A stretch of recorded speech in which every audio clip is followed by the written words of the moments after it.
ہوتی تو جوامع الکلم، بات سمجھ آ رہی؟ فقہ کب سے ہے؟ بولو، میں باتیں سمجھا رہا ہوں۔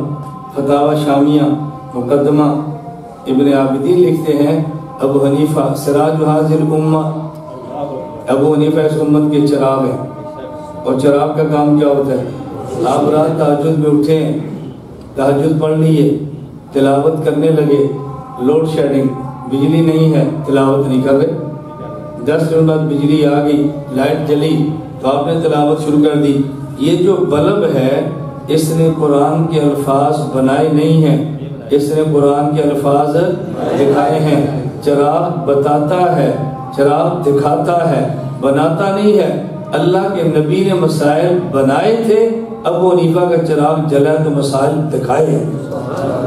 مسائل میں طلبہ سے جملہ کہنے لگا ہوں، عوام تو سمجھے گی، طلبہ کے لیے اصول فقہ میں کہتے ہیں القیاس مظہر لا مثبت، نص قرآن اور آیت یہ مثبت ہے، اور قیاس یہ مظہر ہے۔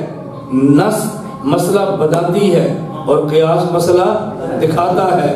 اللہ کے نبی شارع، عین شارع، شرع یہ ہے نص والے، ابو حنیفہ شارع، شرح الحا یہ ہے قیاس والے، حضور شارع نص والے مسئلہ بناتے ہیں، ابو حنیفہ شارع قیاس والے یہ مسئلہ دکھاتے ہیں۔ نص کے ذمہ بنانا ہے، قیاس کے ذمہ دکھانا ہے۔ اور جی پھر امام حنیفہ کے ایک مسئلے پہ 2 قول کیوں ہیں؟ میں نے کہا رسول اللہ کی ایک مسئلے پر 2 حدیثیں کیوں ہیں؟ اور جی ایک ضعیف ہے، میں نے کہا یہاں بھی ایک قول مرجوح ہے، اس میں کیا ہے؟